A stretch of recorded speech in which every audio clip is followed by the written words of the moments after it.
ప్రపంచంలో ఎక్కడున్నా మీ గోత్రనామాలతో వేదమందిర్ నిర్వహించే ఆన్లైన్ పూజలు హోమాల ద్వారా దైవ అనుగ్రహాన్ని పొందండి.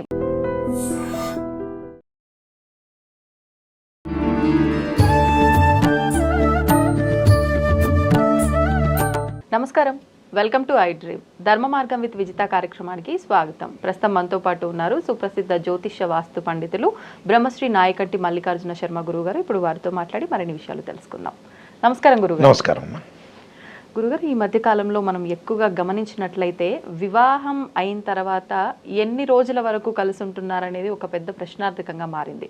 ఒకప్పుడు అంటే వృద్ధాప్యం వచ్చి ఒకరు జీవితాన్ని చాలించేదాకా కూడా ఆ బంధం అనేది చాలా పటిష్టంగా ఉంది. కానీ ప్రస్తుత రోజుల్లో చూసుకుంటే అది రోజుల్లోనే ఉంది. అంటే ఇంకా విడిపోతున్నారు, పెద్దవాళ్లకు చెప్పకుండానే విడివిగా ఉండిపోతున్నారు, కోర్టు దాకా వెళ్తున్నారు, ఎన్నో రకాల గొడవలు అవుతున్నాయి. మొత్తానికి అసలు ఇది ఎందుకు ఇలా జరుగుతుంది? అంటే జ్యోతిష్యులు పెట్టే ముహూర్తంలో ఏమైనా తప్పుందా? ముహూర్త బలం అంత బలంగా ఉంటే ఎందుకు విడిపోతున్నారు? అసలు ఎక్కడ లోపం ఉంది ఈ వివాహ జీవితంలో అనేది వివరించండి. తప్పకుండా అమ్మ. ఓం శ్రీ గురుభ్యో నమ. ఓం శ్రీ మాత్రే నమ. శృంగేరి పీఠాధిపతులు, కంచి పీఠాధిపతులకి సాష్టాంగ నమస్కారం చేస్తూ ఈ రోజున జ్యోతిష్ శాస్త్రంలో ఉండే నిజమైన విషయాన్ని మనం తెలుసుకుందాం. తప్పకుండా. ఈ కాలంలో ఇప్పుడు ప్రస్తుతం విడిపోవటానికి కొన్ని కారణాలు ఉన్నాయండి. అది ఆస్ట్రాలజీ పరంగా, జ్యోతిష్య పరంగా ఏ విధానంగా ఉండబోతున్నారు, అసలు వాళ్ళు జాతకాన్ని కరెక్ట్ సరైన పద్ధతిలో చూసుకుంటున్నారా చూసుకోవట్లేదు అనేది ఒకటి ఫస్ట్ నెంబర్ 1 పాయింట్. ఇక్కడ ఒక అబ్బాయి అమ్మాయి పెళ్లి సంబంధం చూసిన తర్వాత ఫస్ట్గా జాతకాన్ని చూసుకోవటంలో వీళ్ళు విఫలమైపోతున్నారు. ఫస్ట్. సెకండ్ వచ్చేటప్పుడు ముహూర్త పరంగా, అంటే మనం ఫస్ట్ దానికి మనం చూసుకునేటట్టయితే ఒక అమ్మాయి అబ్బాయి యొక్క జాతకాన్ని చూసుకునేటప్పుడు వీళ్ళు ఏంటంటే సరైన ఆస్ట్రాలజీని అప్రోచ్ కారు. నిజంగా ఎందుకు విడిపోతున్నారు? సమాజంలో జాతకాలు చూసుకుంటున్నారు, బ్రహ్మాండంగా గురువుగారు జాతకాన్ని మేము చూపించామండి, ఆ గురువుగారు 18 పాయింట్లు వచ్చినాయని చెప్పారు, 18 అబోవ్ వచ్చిందని చెప్పారు. మరి ఎందుకండి జ్యోతిష్యులకి ఒక జ్యోతిష్యుడికి ఇంకో జ్యోతిష్యుడికి చాలా లాట్ ఆఫ్ డిఫరెన్స్ ఉంది ఏంటి అని ఆలోచన చేసేవాళ్ళు చాలామంది ఉంటారు ఇక్కడ. అయితే జాతకాన్ని అప్రోచ్ అయ్యేటప్పుడు ఏంటంటే సరైన సిద్ధాంతుల ద్వారా వెళ్ళాలి. ఇప్పుడు ప్రజెంట్ ఏం చేస్తున్నారంటే చాలామంది కూడా ప్రజలు గుళ్ళో పూజారిని సంప్రదిస్తారు. గుళ్ళో పూజారి ఏం చేస్తారు? విగ్రహాన్ని కడగటము, విగ్రహానికి అభిషేకం చేయటము, ధూపదీప నైవేద్యాలు పెట్టడంలో ఆయన నిష్ణాతులు, ఎమినెంట్ పర్సన్. పురోహితులు ఉంటారు, వాళ్ళు ఉపనయనాలు, బారసాలలో నామకరణాలు, సత్యదేవుడి యొక్క వ్రతాలు, వివాహ ఉపనయనాలు, వాళ్ళు దానిలో నిష్ణాతులు. సిద్ధాంతుల్లో వచ్చేటప్పటికల్లా గ్రేడ్ 1, గ్రేడ్ 2, గ్రేడ్ 3 అని ఉంది. అంటే నెంబర్ 1 ఉన్న వాళ్ళు ఏంటంటే మ్యాథమెటికల్ క్యాలిక్యులేషన్స్ తెలుస్తుంది. అంటే మాలాంటి పెద్దవాళ్ళకి, ఈ మాలాంటి పెద్దవాళ్ళు అతి తక్కువ మంది ఉంటారు. ఎందుకంటే ఇక్కడ పాత రోజుల్లో ఉన్న వ్యక్తులు బ్రాహ్మణ సిద్ధాంతులు వేరుగా ఉన్నారు, కొత్త రోజుల్లో వేరు. పాత రోజుల్లో వచ్చేటప్పటికల్లా మా నాన్నగారు కీర్తిశేషులు నాయకంటి కుమారస్వామి శర్మ గారు, అలానే కీర్తిశేషులు మధుర కృష్ణమూర్తి శాస్త్రి గారు, గణపతి కదిరప్ప గారు, ఇలాంటి వాళ్ళు చాలామంది ప్రముఖులు ఉన్నారు పాత రోజుల్లో. ఒకళ్ళని కాదు, ఇలాంటి వాళ్ళందరూ కూడా ఏం చేసేవారంటే బాగా చూసేవాళ్ళు. ములుగు రామలింగేశ్వరరావు ప్రసాద్ ఇలాంటి వాళ్ళందరూ కూడా. అయితే ఇప్పుడు కొత్త రోజుల్లో ఏంటంటే చాలా తక్కువ మంది మిగిలిపోయారు మాలాంటి వాళ్ళు, వేళల్లో లెక్క పెట్టచ్చు. వీళ్ళకందరికీ మ్యాథమెటికల్ క్యాలిక్యులేషన్ లేదు. వంశపారంపర్యంగా చెప్పే చరిత్ర ఉందంటే అలా కూడా లేదు. ప్రజలు ఏం చేస్తున్నారంటే ఒక జాతకం దగ్గరికి తీసుకునే ఒక జ్యోతిష్యుడి దగ్గరికి వెళ్ళి, జ్యోతిష్యుడు బోర్డు పెట్టుకోగానే జ్యోతిష్యుడు కాదు. ఒక లెక్చరర్ అంటే మ్యాథ్స్ నారాయణ కాలేజీలో మ్యాథ్స్ చెప్పి ఎంఎస్సి మ్యాథమెటిక్స్ చేస్తేనే ఆయన లెక్చరర్. దీనికి మెజర్మెంట్ లేదు, క్వాలిఫికేషన్స్ లేవు, ఇలాంటివన్నీ కూడా ప్రాబ్లమ్స్ వస్తున్నాయి. వంశపారంపర్య చరిత్ర లేదు, బుక్స్ రాసిన చరిత్ర లేదు. వీళ్ళు ఎవరొకళ్ళని అప్రోచ్ అయ్యి ఎంబటే ఆటోమేటిక్గా జాతకాన్ని చూపిస్తారు. వాళ్ళు బ్రహ్మాండంగా ఉన్నాయండి, 18 గుణాల పైన వచ్చినాయి, 20 గుణాలు వచ్చేసినాయి, ఓకే మీరు చేసుకోండి అని చెబుతారు, చేసుకుంటారు, విడిపోతుంటారు. వాస్తవానికి ఏం చూడాలి అంటే డివిజనబుల్ చార్ట్స్లో 16 డివిజనబుల్ చార్ట్స్ ఉంటాయి. దానిలో ఒక అమ్మాయి అబ్బాయి యొక్క వివాహాన్ని చూడాలంటే రాశిచక్రము, నవాంశము, భావచక్రము, దశలు, అంతర్దశలు చూడాలి. దానిలో కుజదోషాలు, శుక్రదోషాలు, ఒక జాతకంలో రాశిచక్రంలో 2nd భావము, అలానే 5వ భావం, 7th భావం, 8th, 12th భావాలు, 6, 8, 12 స్థానాల్లో శుక్రదోషం ఉండకూడదు, కుజదోషం ఉండకూడదు, 7వ భావం బాగుండాలి. నవాంశంలో కూడా ఏ దోషాలు లేకుండా చూడాలి. ఓకే. అంటే అమ్మాయికి 8వ స్థానంలో మాంగళిక దోషం కూడా ఉండకూడదు, అష్టమ స్థానంలో. సెకండ్ స్థానంలో పాపులు ఉండకూడదు, కుటుంబ పరంగా ఇబ్బందులు వస్తాయి. 7వ స్థానంలో పాపగ్రహాలు ఉంటే విడిపోతారు. అష్టమ స్థానంలో పాపగ్రహాలు ఉంటే ఇద్దరి మధ్యలో డైవర్స్ జరుగుతుంది, భర్త చనిపోయే అవకాశం ఉంటుంది స్త్రీకి. అన్ని ముందుగానే తెలుసు. ముందుగానే వస్తాయి. ఇందులో D1 చార్ట్లో ఎక్స్రే, అది నవాంశం ఎంఆర్ఐ స్కాన్.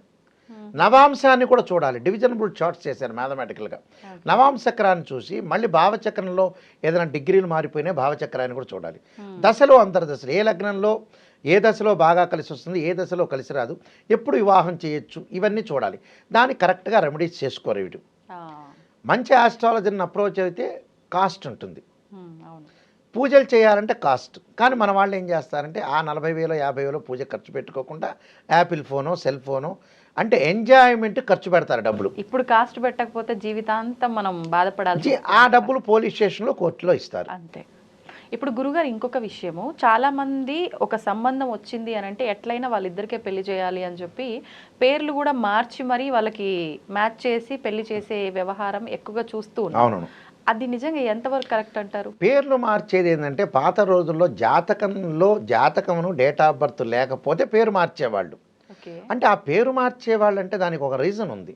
పాత రోజుల్లో ఏంటంటే బ్రాహ్మణులు ఉత్తమమైన వాళ్ళు, ఇప్పుడు ఉత్తమమైన వాళ్ళు కాదని చెప్పడం కాదు, మంచి వాళ్ళు ఉంటారు, చెడ్డవాళ్ళు. పాత వాళ్ళు ఏంటంటే అనుష్ఠానం చేసేవాళ్ళు, ఉపాసన బలం ఉండేది, భగవంతుడి రోజు కూడా ధ్యానం చేసేవాళ్ళు, నాన్ కమర్షియల్గా ఉండేవాళ్ళు.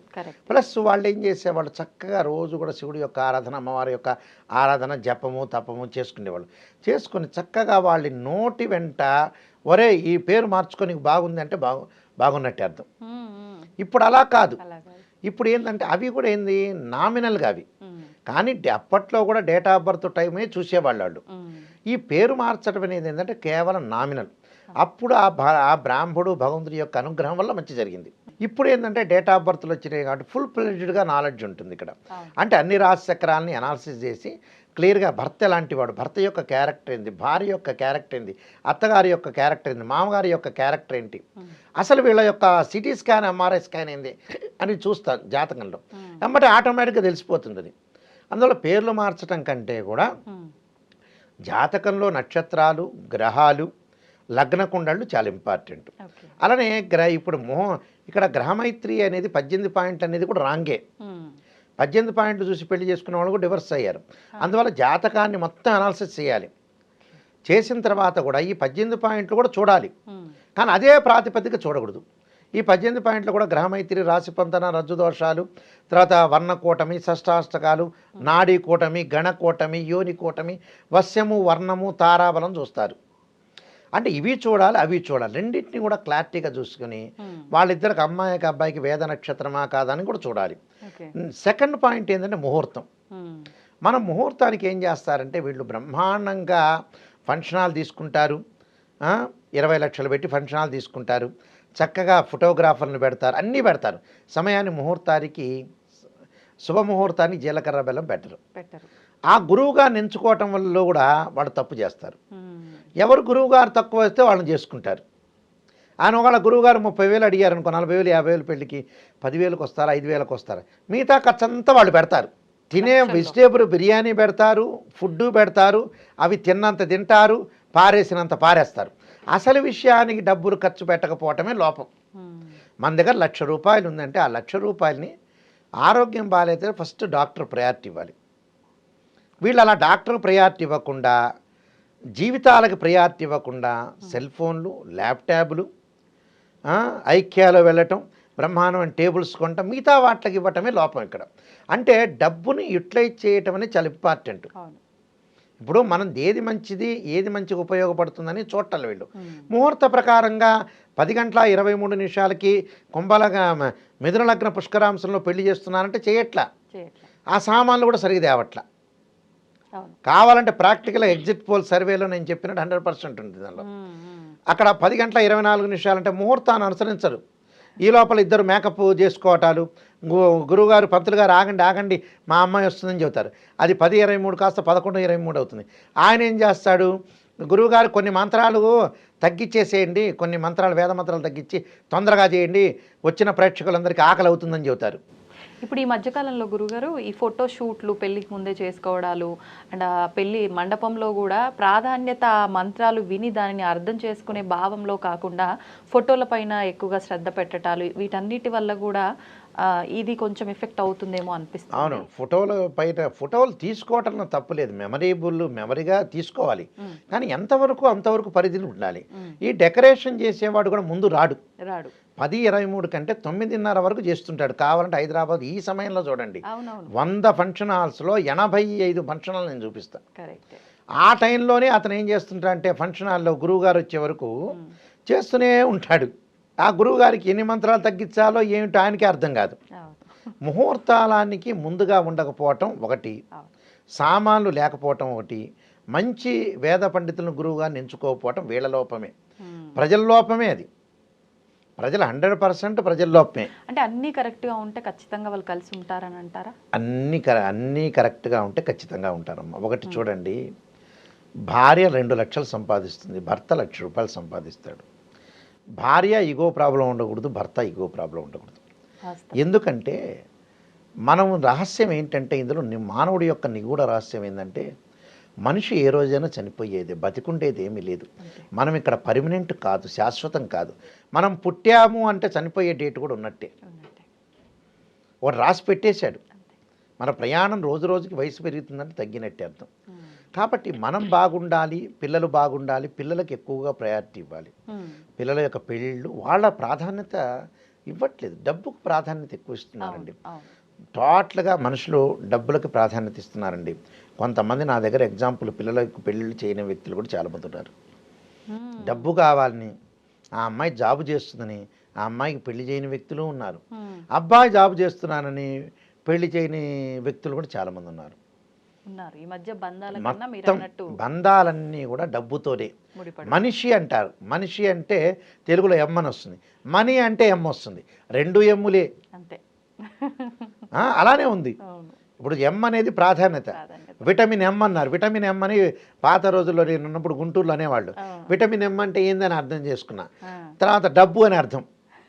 ఏరే వాళ్ళు అడిగారు ఒకళ్ళు, విటమిన్ ఉందా, విటమిన్ ఎమ్ ఉంది అంటే నేనేదో మెడికల్ టెర్మినాలజీ అనుకున్నా. కాదు, విటమిన్ ఎమ్ అంటే డబ్బు అని అర్థం, మనీ అని అర్థం. అలాగా బంధాలనేవి తగ్గించారండి. ఇంకోటి, తల్లిదండ్రులు కూడా పిల్లలకి డివోర్స్ జరుగుతున్న బాధపట్టాల. పాత రోజుల్లో కడుపు కోతగా ఉండేది. ఒక ఆడపిల్ల నిజంగా ఒక అబ్బాయితో తిరుగుతుందంటే తల్లిదండ్రులకి ఎంత బాధపడేవాళ్ళు. ఒక అబ్బాయి తిరుగుతున్నా కూడా బాధపడేవాళ్ళు. ఆ రోజు కానీ ఆ 10 రోజులు కానీ నిద్రపోయేవాళ్ళు కాదండి పేరెంట్స్. ఆ అమ్మాయి వాడిని పిచ్చివాడిని ప్రేమించింది, ఈ అమ్మాయి ఎంతో అందంగా ఉంటుంది, వాడు ఉల్ఫా మనిషి, వీడిని ప్రేమించాడనగానే అందులో అందమైన ఆడపిల్లలందరూ కూడా ఈ చింపిరి జుట్టు వాళ్ళని ఎక్కువ మంది ప్రేమిస్తారని మా చిన్నప్పుడు చదువుకునేటప్పుడు అంటుండేవాళ్ళు మా స్టూడెంట్ లైఫ్లో. అలాగే ఈ అమ్మాయి ఎందుకు చేసింది అనే పాయింట్ పిల్లలకి తల్లిదండ్రులకి ఎంతో బాధ ఉండేది. ఇప్పుడు అసలు ఎవ్వడూ బాధపట్టలేదని నిజంగా. మనిషి చనిపోయినా కూడా బాధపట్టాల. ఊరికే 2 కన్నీళ్ళు అలా బొట్లు రాలుస్తున్నారు. ఆ డిస్పోజ్ గ్లాస్ కనుక వేస్ట్ గ్లాస్ పడేసినట్టుగా ఆ శవాన్ని తీసుకెళ్ళి దహనం చేస్తున్నారు. అసలు బాధే లేదు మనిషికి. అంత మానవుడి యొక్క బంధాలు చెడిపోయినాయండి, రోజుకు చెడిపోవటం. ఇంకా అయితే ఇప్పుడు చనిపోయిన వాళ్ళే మంచివాళ్ళండి ఇలాంటివన్నీ చోట్లల్లో. బతికున్న వాళ్ళు చూడటానికి చూసి బాధపడుతున్నారు. నిజంగా అయితే మనిషి, నేను చాలామంది చూస్తున్నానండి, ఎన్ని వీడియోలు చెప్పినా కూడా మనుషులు మాట్లాడాల. అలా తయారైపోయింది ప్రపంచంలో. మొత్తానికి వివాహ వ్యవస్థ కారణాలు ఏమైనా కూడా మన చేతులారా మనమే పాడు చేసుకుంటాం. అంతే, మన చేతుల్లోనే ఉంది అది. సంతోషం గురుగారు, ధన్యవాదాలు. And for more videos, please subscribe to iDream. Please subscribe to iDream. Please subscribe iDream. And please subscribe to iDream. For more videos, subscribe to iDream. please like, share and subscribe to the channel. Congratulations, iDream. Subscribe to iDream. Subscribe to iDream. So subscribe to iDream Media. iDream ki iDream team andarki huge congratulations. Please subscribe iDream Media. Please subscribe to iDream. Subscribe iDream. Please subscribe to iDream. iDream అంటే నా కళల ఛానల్ను subscribe చేసుకున్న నోరు తిరుగుతలేదు, మీరైతే గంట గుర్తు కొట్టండి. For more such videos, please subscribe to iDream. Subscribe to iDream. Please subscribe to iDream. Please subscribe iDream Media. Please do subscribe to iDream. Please subscribe to iDream Media. For best entertainment and information, please subscribe iDream. And don't forget to subscribe to iDream.